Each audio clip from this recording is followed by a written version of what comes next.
What's up, man? How's it going? Good. How are you? Not too bad, man. Not too bad. Good. Thanks for joining. Appreciate it. Yeah, appreciate you having me, man. Yes, sir. Yes, sir. All right, I'll do my little intro and we'll get going.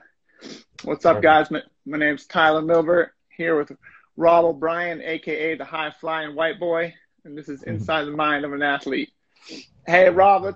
let's go back just for those of who don't know we'll go just Conant basketball. Uh, Having grown up in Range or Jaffrey, how did basketball become a passion of yours? Yeah, I mean, Ringe, I grew up in Ringe, but obviously Conant shares both with Ringe and Jaffrey, but it was a small town, pretty much just a basketball town, especially Conant.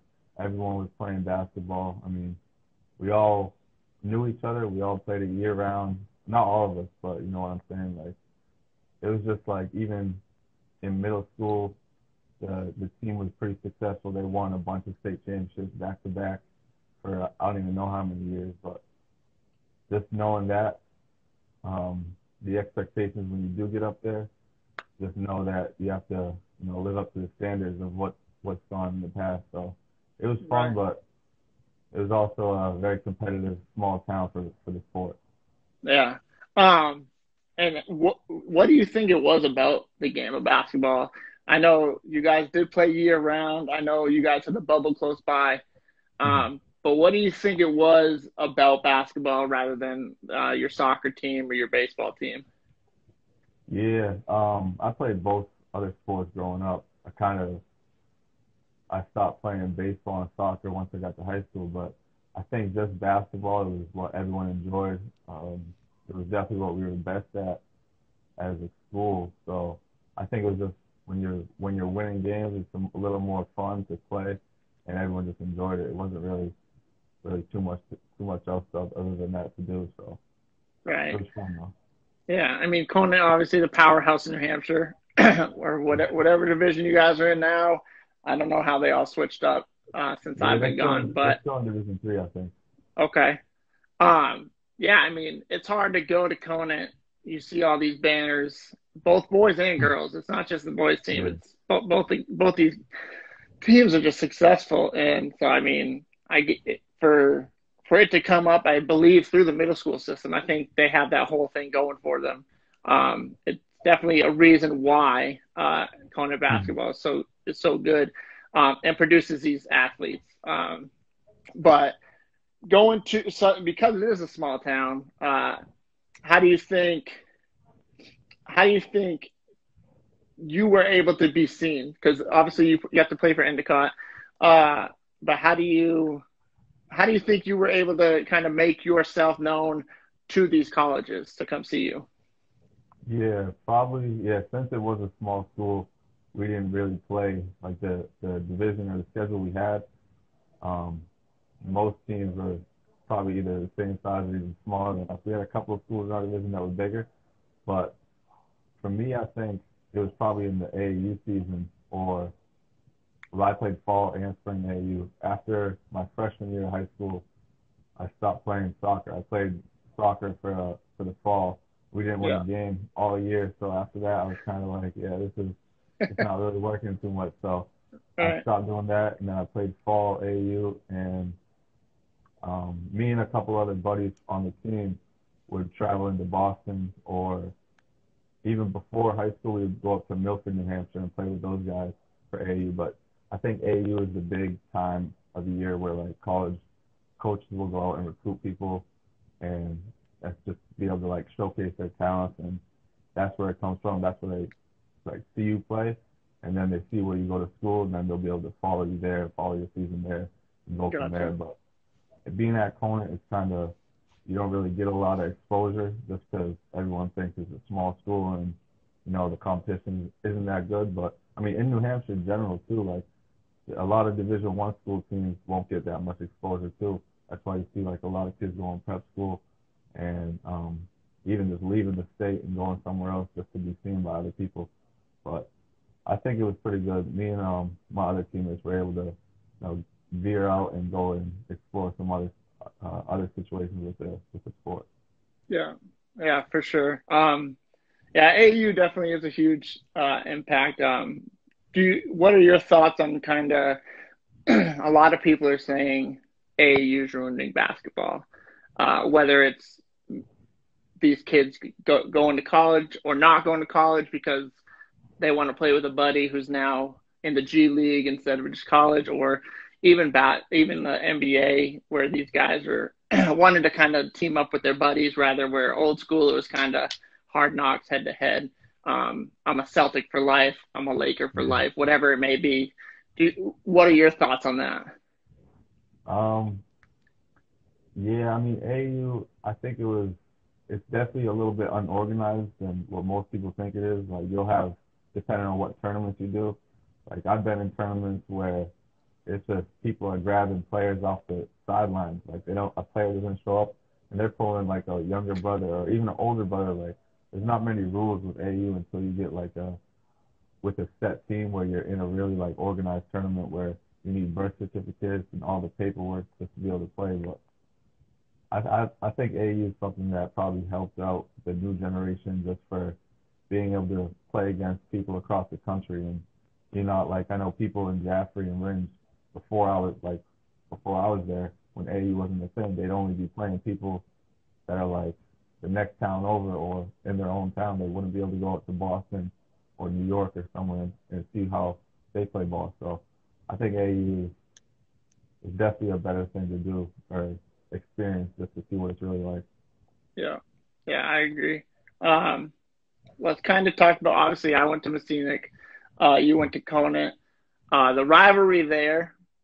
How I feel like it shifted a little bit since Sammy Stoffnicker kind of had his run at Messinic and Jared and all those guys. Obviously, Conant used to sweep not just Messinic but everyone in the state. Uh, but what do you think, kind of having a rivalry like that with the school right next door, where you're hanging out outside of school or what may have you? Do you think that kind of gave Conant a bigger like confidence boost, either beating them or like you like wanting that rivalry so bad? Where like that's how the off season kind of worked for you guys. Where a lot of kids at Messinic, three sport athletes, and they didn't that was it. There was no off season basketball. Yeah. The courts downtown never got used. But do you think having that kind of like, hey, we got to beat Messinic this year, make sure you guys on the off season are working out and all this stuff? Yeah, no, it was definitely a little rivalry we had. With the time I was there, um, yeah, our games with them, I mean, they wouldn't really be like too competitive. We would always end up winning by a good amount, but just knowing that it's like everyone knew each other and all the fans knew each other, and every game the gyms would be pretty much packed. I mean, we had a tiny gym anyways, Right. um, so but just like um, it was always competitive. I know even just in middle school too, like growing up, I forget what their middle school was called, but we would play Boynton. them. Yeah, Boynton, right? We would play them, and it would still be competitive, and then we just knew that it would carry over into high school, and it was always a good game. And they would always probably play their hardest. I mean, most teams would give us like 120% just trying to give us their best shot, but with them it was like a little additional, especially with like the fans getting behind them and just knowing it's a little rivalry. It was always a good time, but I Yeah, enjoyed it for sure. for sure. Um, Speaking of Conant's small gym, what's up with that? Do we even know why the gym's so small? With the success the basketball team has, you would think they would try to open up that gym more. You got, Yeah, I don't even know the capacity. I'm gonna say 100, and that might be pushing it. yeah, But it probably is. like, do we know if there's plans or what? Because like Yeah, growing up, like you said, it's so small. You're outside the doors watching the game. yeah. When I think maybe in middle school, it was kind of, it was the same size, but then when I got up there, they said they were redoing it, and pretty much all they did was just put in new bleachers and a new floor. And I Right. know it's like it's 4 rows of bleachers. Sometimes open up the stage. But whenever we had like a big game, that place would get so packed. Like you said, people would be out in the lobby, peeking through the window cracks, just trying to watch the game. So Yeah. I don't know. I don't know if they ever plan on expanding it. Probably not. It's kind of like a, I guess, signature thing because all the teams know when they're coming on a gym that there's not much room at all. The fans are right in your face. Right. And I feel like it's a smaller court, just like sometimes than usual, just because maybe just because the fans are too close, but it's Yeah. always it's definitely a little louder in there with the walls so close to each other. Gotcha. Yeah. You're probably not allowed to say it if it's true. There's always been this thing about Conant ball. One of the hoops had a tighter net, so the ball took a while to come through, so you guys could set back up on defense in the second Yeah, half. Is that yeah, true, or can we not say it? yeah. I don't think that's true. I mean, there's always been tight nets too. So, and like sometimes if it was like a brand new ball, it would take its time going through. That's funny. I've actually never heard that before, but that is a good one. Hey, Yeah. it could just be an excuse we used. Yeah, it could be. No, but a lot of teams would actually like not just that, but they would say like similar stuff. So I'm Yeah. not surprised. Yeah, Yeah, for sure. No, I remember when the big thing was Conan's getting a new gym, and what it was the floor, and I think yeah, yeah, new bleachers. But yeah, for like again, the success you guys have, it was crazy that was the gym. Like yeah, I feel like expect not for Messina kids, but more so kids will say from Stevens or uh, yeah, wherever it may be coming down, thinking it's going to be a nice gym or something, and it's just boom, like you're back in middle yeah, school, you're back in elementary, like. But yeah. um, I would hear like other coaches after they come and play us, they would um they would just say that like we have an advantage because we're so used to the court and we just would usually, if you look at like the stats, we would usually shoot probably like 5 times better at home than we would away. Probably right, just because we're so used to playing in that gym. It's kind of like it's just home court advantage, but definitely is a difference maker when you're coming from a normal sized gym and you have to come in that gym and playing that. for sure. Um, Coming from a kid who didn't go to Messinic has that rubber floor. Oh yeah, What are your thoughts on that floor? yeah. I never really liked it. I always thought like I would have back problems just from like jumping and landing on it. There wasn't much cushion, and even just like dribbling on it, something didn't feel right. It felt like you were like playing in like a middle school cafeteria. But I Right. mean, you got to deal with what you're given. So we always made the best out of it. But it's Yeah. just much different than playing on a hardwood floor. Yeah. Yeah. I still supposedly the gym's built over a pond. So Is it? I think, yeah, supposedly, Um, and that's why they can't do a hardwood floor, because the um, Boynton gym is the same way. And then I makes think sense. the new elementary school, but I think that has wood floor. So I think the new elementary school they built has a better gym than both the middle school and high school, Yeah, which blows me that's away. tough. Yeah, right. Uh, but all right, so being being a kid from New Hampshire as well, when, when I'm in high school, when I graduated before high school, like you said, New Hampshire ball, people don't really notice you as much. But when it comes to the dunking aspect, people go nuts, right? Yeah, it's I true. remember being a kid. Jeff Alex was his name, and he hopped up, or no, Justin Alex.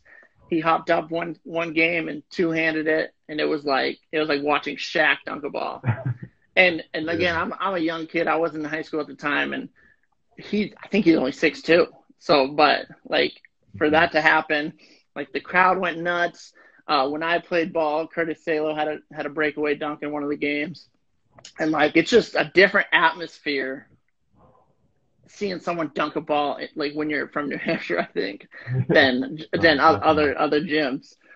So Yeah. how did you start your high flying abilities? Did you go do jumping clinics, or is it just all natural? Yeah, I mean, I wouldn't say it's all natural. I think I never really, when I was younger, I would always think like lifting weights or like squatting, doing squats. I always thought it would stunt my growth, so I never did that.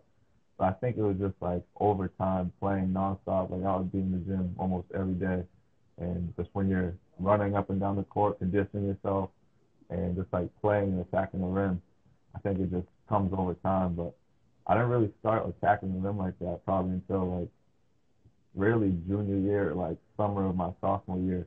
I kind of grew up to like 6 feet, 6'1", and then I was just doing it for layups, and I realized my hand was already at the rim. So after you get to that point, you're kind of just trying to do get up there and go in. But definitely, it brings like an adrenaline. It gives like the adrenaline, and like even if your teammates are doing it and you see it, it just keeps the motion going where you just get excited and want to just keep playing even more. So it's Right. nothing I really like focused on too much, just because our coach didn't really like that. But yeah, it was definitely a good part to work on.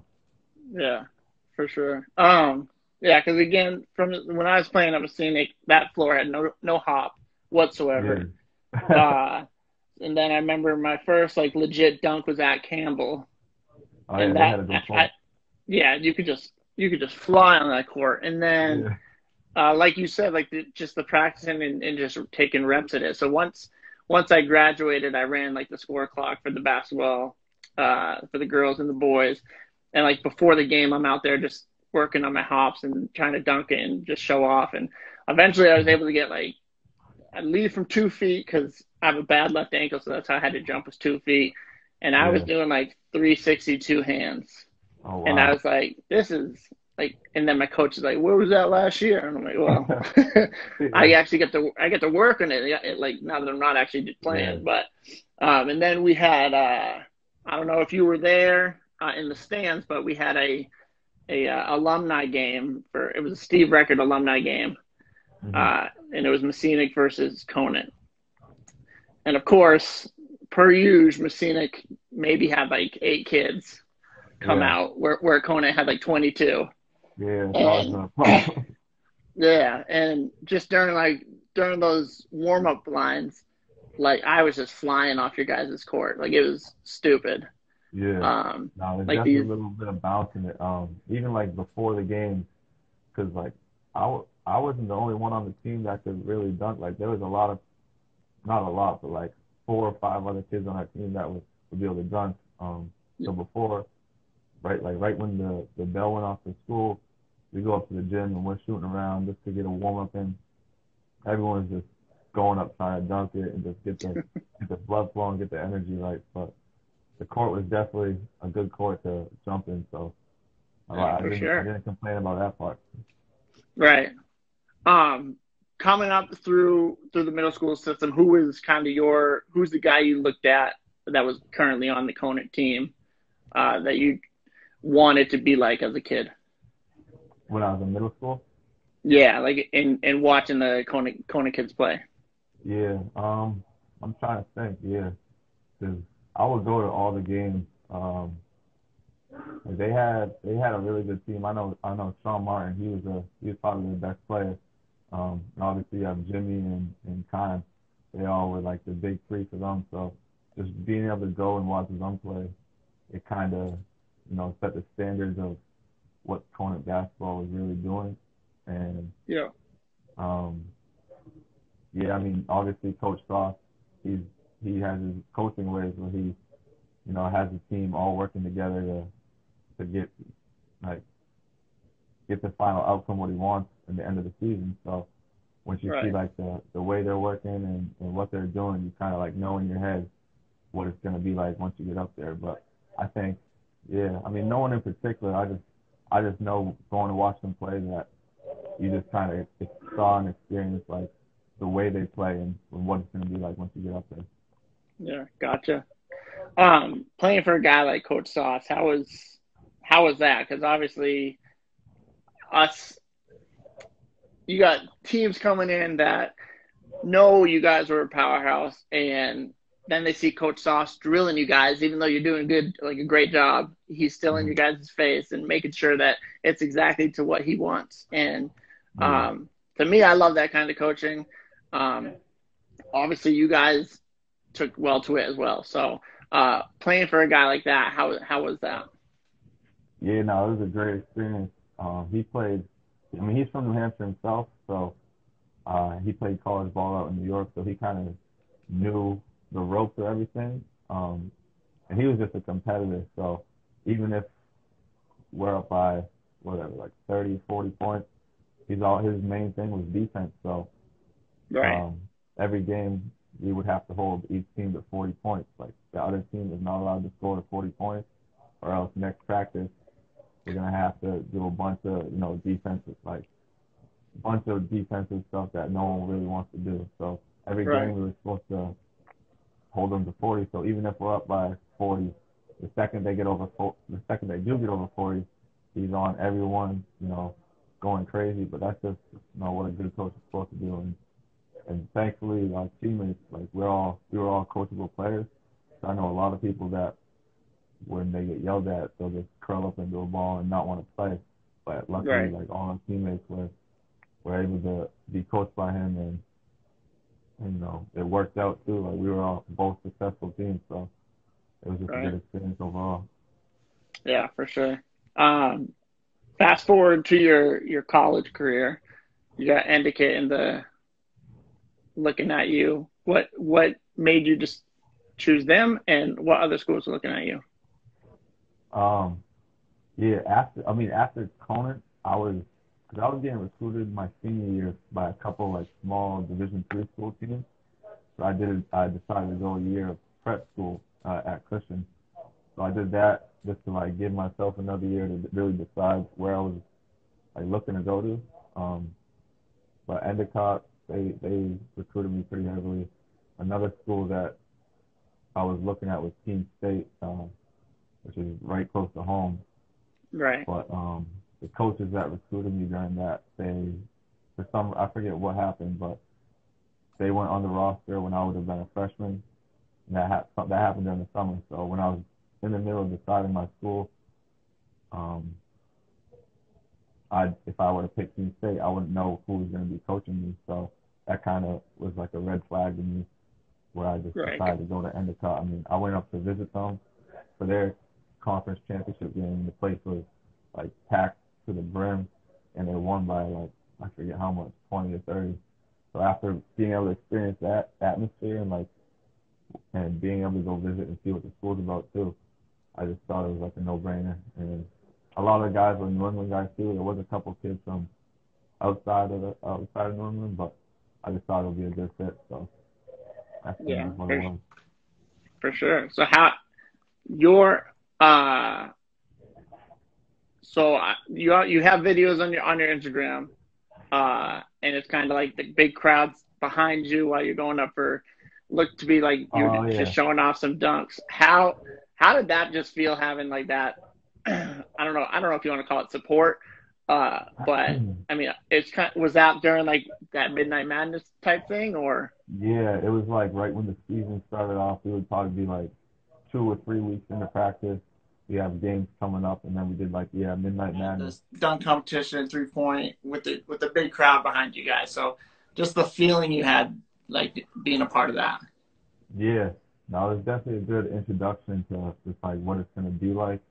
The fans all got into it. It was at nighttime, so there wasn't much going on around the campus. So everyone, I mean not everyone, but a good amount of people were out there just to support the teams. It was both women's and men's, so it was just a crazy feeling just to kind of give them an introduction of what the season's going to be like. I mean, we didn't get to play it all, but just the games we did and the introductions, it was a good feeling just to start off the season getting the right note. Yeah, for sure. So is your career done there? Have you Yeah, graduated? yeah, Yeah. I'm done now. Yeah. So 4 year baller there. 3 years. I, 3 years. I had Okay. some injuries along the way. I had 2 surgeries, so it kind of put Okay. a stunt in everything. But Yeah. Um, your time there, how was it? Uh, just compared to just your whole basketball experience with obviously going to Conant, your AU teams, and but just being in college and playing with those guys for the 3 years. yeah, it was a good experience. I mean, my freshman year, they won the championship the year prior, so we had the expectations. I mean, they were all sophomores, pretty much going to be juniors when I was a year freshman. So we went into the season as like in the preseason we were the number one in the conference, I think. Um, we kind of had high expectations again, but just like adjusting from public to prep school, then to actually a college a college sport is a big difference. Like it's not even just the winter. Like you're doing weight training in the fall, weight training in the summer or in the spring, and a lot of conditioning just to lead up to the season, just to be ready. I mean, in Division 3, you're technically not required to do it because you're not on scholarship, but the Right. way the coaches like talk to you and get you right, like just you got to know like you have to go to those practices. So it Right. kind of it's a big step up. Not a lot of people think D3 is like that competitive, but once you get there, you realize how good like the players really are in the competition too, not just you guys. Right. Well, yeah, and if you're trying to play on the team, you're not gonna be skipping these things. And I think it's Exactly. kind Yeah. of, if like my brother's next to me, I'm gonna be with him the whole time. So, um, Yeah. yeah, that's cool. Any championships while you were there? Yeah. My freshman year, we won the conference championship, which gave us a automatic bid to the tournament, and then we actually won the first tournament game in school history that year. We went down to I think it was D.C. We played Catholic University school, Okay. and um, we lost the next round, but we returned to pretty much the whole starting lineup, I think, and like the rest of the team, and then lost in the championship again that year. Thought it was all over, and then somehow got an at-large bid from the NCAA to go to the tournament, and we ended up going to the Sweet 16, beating the team we lost to in the championship in that Nice. conference. So it's kind of crazy, but um, then my junior year we also lost in the championship to the same team, Nichols. We played Nichols College like really well. They were our rival in college, and they always had a really good team. So Okay. So where's Endicott located? it's in Beverly, Massachusetts, in the North Shore. Beverly, Mass. Yeah, right on the water. So it's probably like an hour and a half away from Ringe, but Okay. not too far. Yeah. Yeah. Well, that's why you guys are called the Gulls then. Yeah, It's right on the exactly. water. That's cool. Yeah. Um, what are your thoughts on this new NIL? The NIL? What is that? Yeah, with the college kids getting paid now. Oh yeah, yeah. I mean, yeah, that's crazy. I mean, it's about time that happened. Yeah, that just started off, and like the day it got passed, I saw a bunch of uh, college athletes started getting like sneaker deals and all types of deals. Like, Right. but it's about time because they put in so much like time and effort, and for them not to get like any percentage or any type of payment, because you'll see a lot of like top Division 1 teams or players um, bringing in so much money for the school and they can't get anything. I know a lot of Right. schools will break that rule and somehow pay their players, but Yeah. most of the time you don't get off lucky like that. Yeah. For sure. Um, what's any advice you have? Uh, it's going to be for obviously any high school kid, but we can even stick to just New Hampshire. Um, Wanting to play college ball, not being able to maybe get as much looks as they would elsewhere, but being from such a small town or towns, just a small state in general, what's kind of your advice to them to keep on the grind and keep keep chasing your dreams? Yeah, probably just to keep working hard, or maybe even try to like venture out, go to some other states, whether it be AU. Like me personally, I played AU for like so many different teams. So just being able to play with other people and see where they come from and how they play, you just meet more and more people, and it just puts you in situations where you're able to be seen like a lot more. And another thing is like basketball camps. You can go to like exposure events. You can go to different camps, whether it be like a week or 2 weeks, and just like meet a bunch of new people and be able to play. And as long as you keep working hard, and a lot of people will like give up thinking that they're not being seen, but as long as you like keep sticking to it and putting in the time and effort, then you should be good. So Yes, New sir. All Hampshire, right. New Well, I Hampshire's getting appreciate up it, there a Rob. little bit. I appreciate you being on the show. Good Yeah, talking to you. Best yeah, of good luck talking going to you too. forward. You staying in Mass? Yeah, I'm in Boston right now, but I'll probably be out here for a little much longer, and then maybe go back to New Hampshire. We'll see. There you go. All right, buddy. Well, hey guys, once again, Tyler Milber here with Rob O'Brien, and this is Inside the Mind of an Athlete.